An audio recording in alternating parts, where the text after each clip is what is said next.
Азыр биз теңдемелердин системасын чыгаруунун кээ бир жолдоруна токтолуп, бир мисал менен көрсөтүп көрөлүк. Берилген система эки белгисизи бар экинчи даражадагы теңдемелердин системасы деп аталат. Себеби бул системада белгисиздердин саны экөө, x жана y. Экинчи даражадагы болгондо x менен y-тин жогорку даражасы 2 болуп турат. Ошондуктан азыр биз силер менен эки белгисизи бар экинчи даражадагы теңдемелердин системасын чыгаруунун мисалын көрсөтөт карайт экенбиз. Анда биринчи теңдемеде мындай кылып өзгөртүп түзөлү. X, y плюс экинчи жана үчүнчү мүчөдө 2 тургандыктан кашааны сыртына чыгаралы. 2-ни кашаанын сыртына чыгарсак x плюс y барабар 5-ке. Ал эми экинчи теңдемени кичине бир аз башкачараак өзгөртөлү.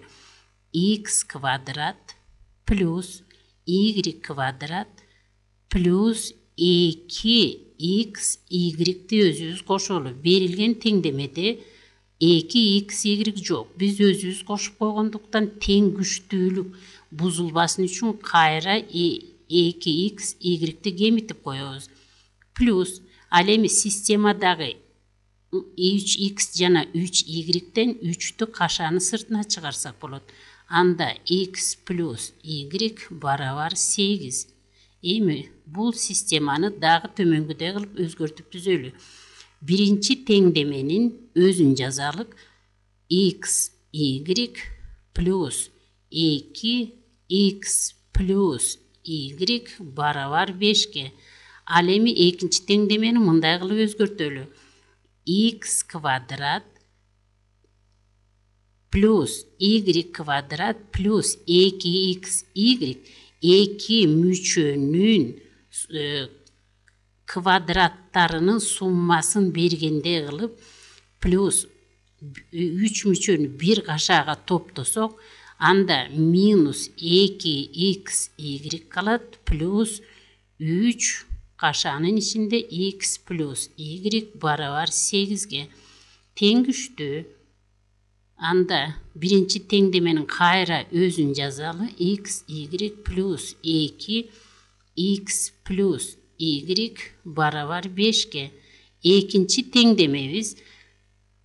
теңдемедеги мына берекил биринчи каша x плюс y-тин квадратын берет.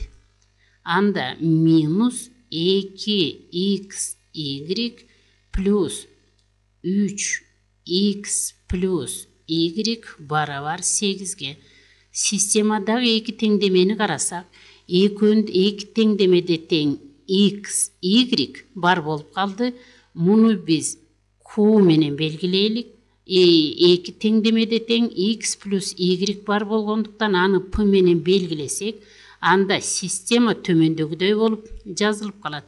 X, y-тин ордуна q-ну жазабыз, плюс биринчи теңдемедеги 2-нин өзүн жазабыз. Кашаанын ичинде x плюс y-ти биз p менен белгилегендиктен p деп алсак болот, барабар 5.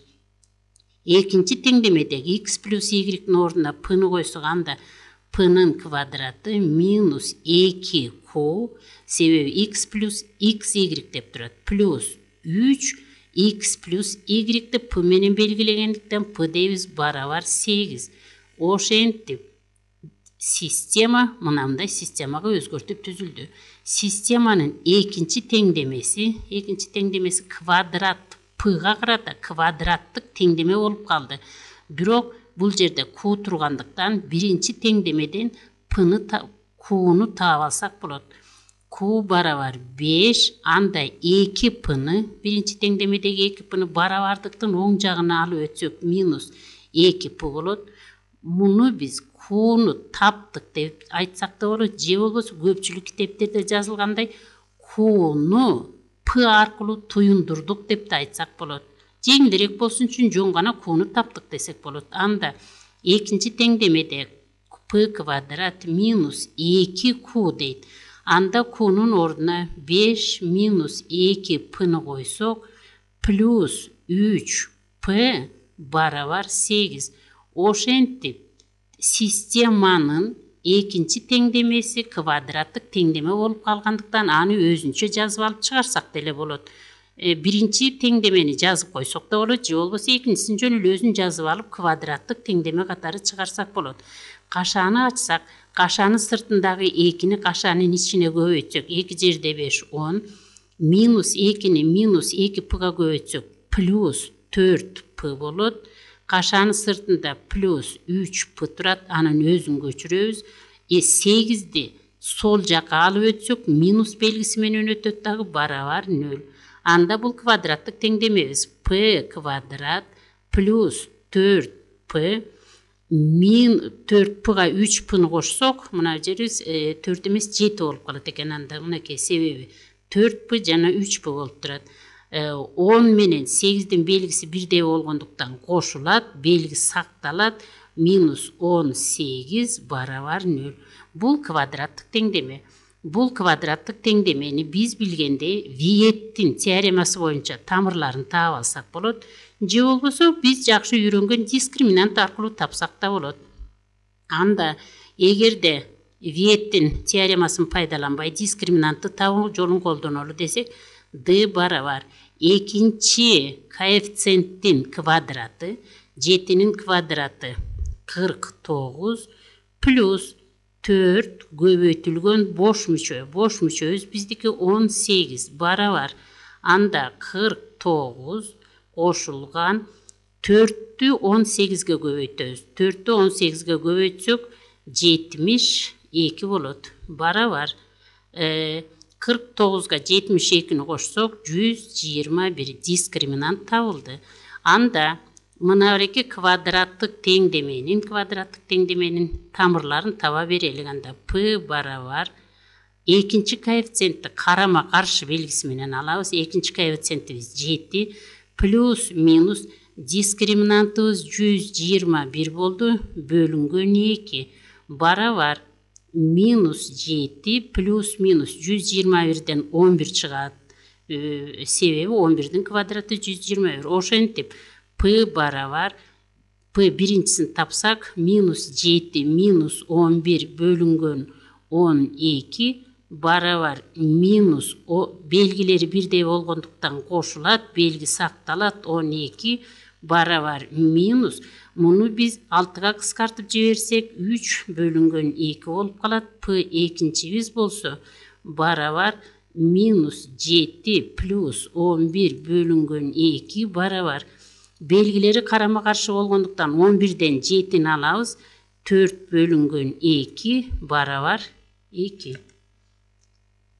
Так, эми биз мурда белгилегенде п'ны тапкандан кийин п'нын ордуна коюп биз q'ну таап алсак болот. Себеби q'ну биз мындай деп белгилеген эле. q барабар өйдө жакта жазылган 5 минус 2p деп. Анда q биринчи барабар 5 минус 2 көбөйтүлгөн p биринчинин маанисин койсок, минус 2ден 3 болот. Барабар 5 минусту минуска көбөйтсөк плюс болот дагы 3 болот. Барабар 8ге. q экинчини табалык. q экинчи барабар 5 минус 2, p'нын экинчи мааниси 2ге барабар 5 минус 4 барабар 1ге. Ошентип p менен q табылды. Андай болсо бул берилген теңдемебиз эки системага ажырап калып, ошол эки системаны чыгарат экенбиз.